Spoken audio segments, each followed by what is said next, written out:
Un plaisir coupable maintenant avec notre série sur les recettes de la région, comme tous les soirs en ces vacances d'hiver. Pour ce dernier épisode, vous prenez du beurre, beaucoup de beurre. Voici le broyé du Poitou. Jérôme Villain et Pascal Simon. Ça c'est bon. C'est sûrement le gâteau le plus simple et le plus ludique de France. Pour en savoir davantage, nous sommes allés à la Grimaudière, à la frontière du Nord-Vienne et des Deux-Sèvres. On nous a dit qu'ici on pouvait rencontrer Daniel Bédoué, boulanger, pâtissier à la retraite, considéré comme un des papes du broyé du Poitou.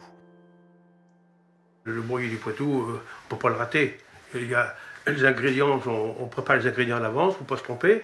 Et les ingrédients, c'est d'abord 500 g de farine, en faire une fontaine avec un creux au milieu, rajouter 250 g de sucre et un œuf, mélanger le tout sans toucher à la farine.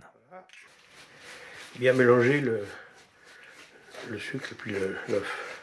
Si les origines du broyé se sont perdues dans les brumes du Poitou, on sait pourtant que le gâteau a longtemps eu une fonction sociale. C'est ce que nous apprend Frédéric Augereau, patron d'une biscuiterie spécialisée dans le broyé. C'est un gâteau qui avait du mal à être identifié au départ, d'après ce que j'ai pu lire dans les revues. Donc on n'a pas vraiment de date précise. Avant de donner le nom de broyé, c'était la galette du village. C'était un gâteau qu'on faisait pour les fêtes de baptême, pour les communions, pour les mariages, à chaque fois qu'il y avait un rassemblement de personnes. Donc là, je vais rajouter mon beurre. Alors le beurre, je l'ai sorti il y a 10 minutes du frigo.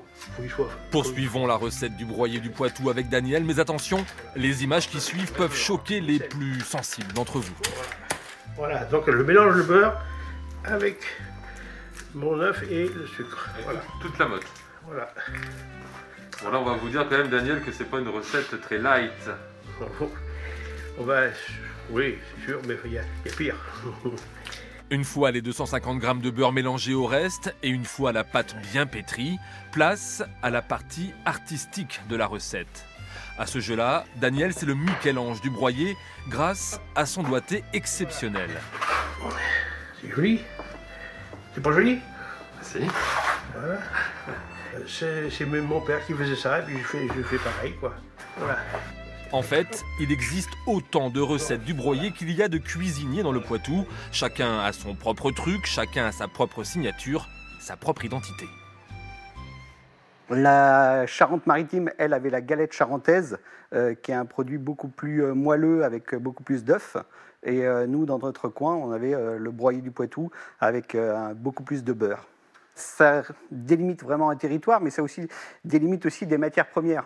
On est quand même une région très forte dans le beurre, et donc c'est vraiment l'utilisation des matières premières qu'on trouvait localement. La farine localement, on a une très bonne farine qui permet de faire du broyé, le beurre, donc c'est vraiment un produit du terroir. Oui. C'est leur définition pour Daniel, avec un décor floral très personnel, agrémenté de quelques amandes. Ultime étape avant de mettre le broyé au four, préchauffé à 160 degrés. Temps de cuisson de 15 à 20 minutes. Ensuite, attendre un peu avant la dégustation, le temps que le biscuit durcisse.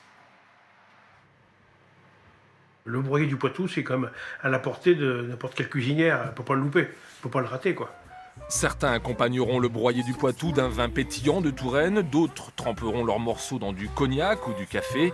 Vous pouvez aussi savourer la galette avec du jus de pomme de Gâtine.